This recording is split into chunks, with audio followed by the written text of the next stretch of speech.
Israeli सेना ने डंके की चोट पर कह दिया है कि जैसे ही सीजफायर खत्म होगा वो गाजा पट्टी और वेस्ट बैंक में 10 गुना तेजी से हमला करेगा। लेकिन इतनी बड़ी धमकी देने के बाद नेतन्याहू को फौरन एहसास हुआ है कि उसने बहुत भारी गलती कर दी है और इस गलती का फायदा ईरान उठा सकता है।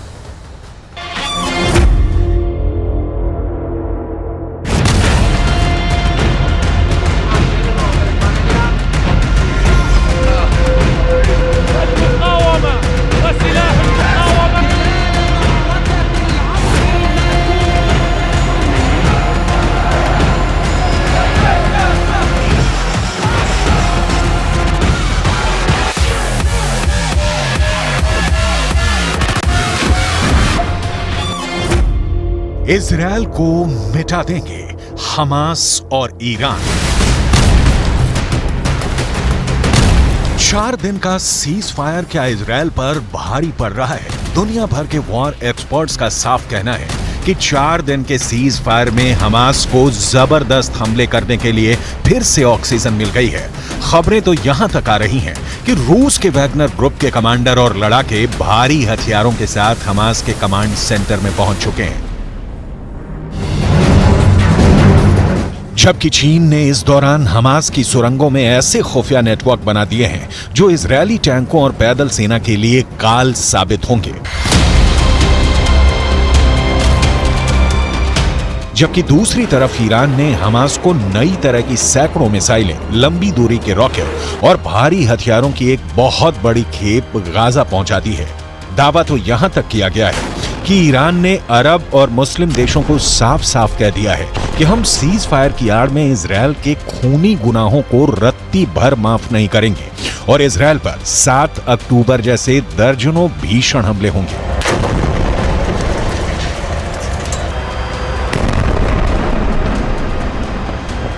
इस वक्त इजरायल के 1.5 लाख सैनिक और 800 टैंक गाजा पट्टी वेस्ट बैंक में मौजूद हैं।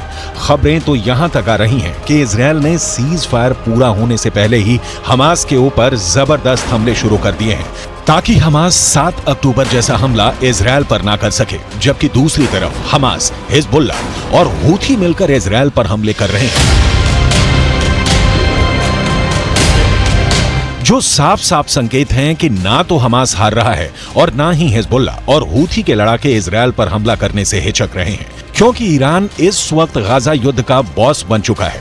यही वजह है कि इजरायल के प्रधानमंत्री बेंजामिन नेतन्याहू ने एक ऐसा बयान दे दिया है जो इजरायल के वजूद से जुड़ गया है।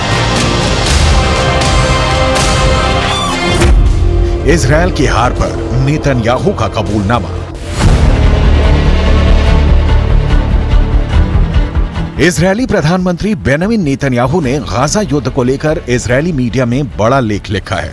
नेतन्याहू ने गाजा युद्ध पर लिखा है कि ईरान की शैतानी धुरी बन चुका है हमास। नेतन्याहू ने दुनिया को चेतावनी दी कि अगर हमास ईरान युद्ध जीत गए तो अगला नंबर बाकी देशों का होगा। बेंजामिन नेतन्याहू ने यह भी लिखा है कि हमास ने 7 अक्टूबर को जिस तरह आतंक मचाया वो हमें दिखाता है कि अच्छा भविष्य तभी संभव है जब सभ्य दुनिया इन जंगलियों के खिलाफ लड़ेगी। नेतन्याहू ने अलर्ट करते हुए ये भी लिखा है कि कुछ लोगों को लगता है कि हम आराम से अपनी जिंदगी में रहेंगे और बुराई खत्म हो जाएगी, तो ऐसा बिल्कुल भी नहीं है।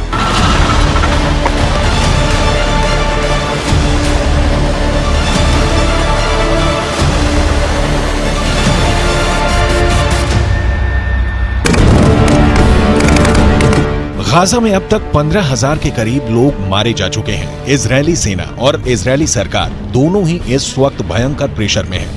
एक तरफ हमास का पूरी तरह से खात्मा करने का दबाव इजरायल की 3 लाख की सेना पर है, तो वहीं दूसरी तरफ इजरायल की नेतन्याहू सरकार पर अंतर्राष्ट्रीय दबाव बढ़ता जा रहा है कि वो अपने हमले बंद करे, जंग को रोके। लेकिन इधर जंग को अंजाम तक पहुंचाने का जुनून इजरायल पर बहुत भारी पड़ रहा है। जबकि दूसरी तरफ ईरान के सुप्रीम लीडर अली खामनेई ने इजरायल को धमकी दे दी है कि ईरान गाजा में गिराए गए इजरायल के एक एक बम और लाशों का पूरा हिसाब इजरायल से लेगा और इजरायल को गाजा में खून खराबे की कीमत चुकानी पड़ेगी। देखिए ईरान के सुप्रीम लीडर ने क्या कहा है। ईरानी सर्वोच्च नेता अली खामनेई ने एक्स पर एक पोस्ट में इजरायल को गाजा युद्ध पर चेतावनी दी है। अली खामनेई ने लिखा है कि गाजा पट्टी में आईडीएफ के हमले पर तगड़ा जवाब जरूर मिलेगा। खामनेई ने लिखा है कि गाजा में इजरायल की भीषण बमबारी उस करारी हार की भरपाई नहीं कर पाएगी जिस करारी हार का सामना इजरायल को 7 अक्टूबर को करना पड़ा था। ईरानी सर्वोच्च नेता अली खामनेई ने दावे के साथ लिखा है कि इजरायल अमेरिका के समर्थन के बिना कुछ भी नहीं है और कुछ ही दिनों में इजरायल चुप होने को मजबूर हो जाएगा। इजरायल की हार पर नेतन्याहू का कबूलनामा।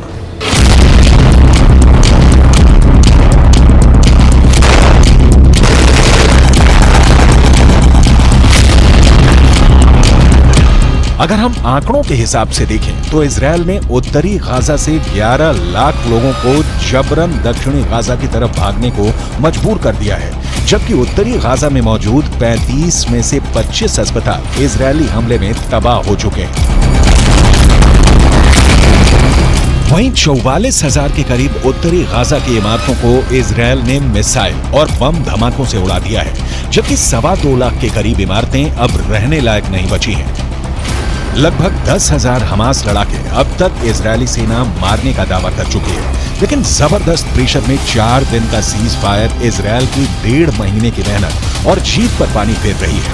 इसीलिए इजरायली सेना के टॉप कमांडरों ने कहना शुरू कर दिया है कि सीज फायर के दौरान इजरायली सेना भीषण हमले की जबरदस्त तैयारियां कर रही है।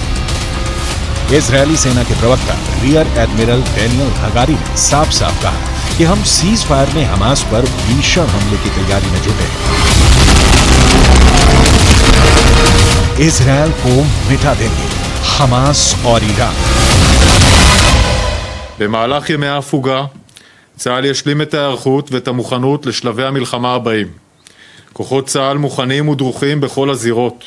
המדיניות שלנו ברורה. נפעל כנגד כל איום למדינת ישראל.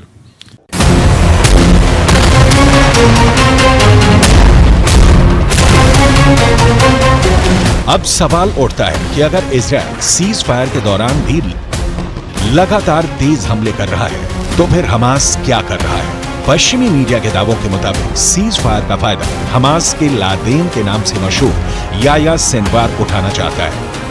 इजरायल के एक अखबार के दावे के मुताबिक इजरायल के रक्षा विभाग के अधिकारियों को लगता है कि गाजा में हमास का चीफ याया सिनवार दक्षिणी गाजा पट्टी में मानवीय संकट का फायदा उठाने की कोशिश में है। इस रणनीति के तहत खान यूनुस का लादेन कहा जाने वाला याया सिनवार इजरायली रक्षा बलों पर इतना अंतर्राष्ट्रीय दबाव डालना चाहता है कि आगे अपने अभियान को तेज न कर सके। खान यूनुस ही सिनवार का मुख्य कमांड सेंटर है। माना जा रहा है कि दबाव में इजरायली सेना अपेक्षाकृत सीमित ऑपरेशन के लिए तैयार हो सकती है, जिससे हमास को कोई खास नुकसान नहीं होगा। इजरायली अफसरों का मानना है कि सिनवार युद्ध विराम के बाद जमीनी अभियानों को फिर से शुरू करने में देरी कराने की योजना बनाने में जोर शोर से जुटा है। आप कुछ पॉइंट से समझ लीजिए। हमास का लादेन याया सिनवार उत्तरी गाजा के बजाय दक्षिणी गाजा को बचाने पर अब क्यों जोर दे रहा है। सीज फायर की वजह से खान यूनुस या राफा को निशाना बनाने की बजाय इजरायली सेना नुसैरत, अल बुरायज और दीर अल बलाह जैसे इलाकों पर ही सीमित हमले कर पा रही है। इजरायली सेना दक्षिणी गाजा के गैर मानवीय क्षेत्रों में सीमित अभियान चलाने को मजबूर हो रही है। इसका नुकसान आईडीएफ को ये हो रहा है कि हमास इजरायल के भीषण हमलों से बच रहा है और हमास का लादेन याया सिनवार एक बार फिर से दक्षिणी गाजा में हमास की सैन्य ताकत को मजबूत करने में जुटा है।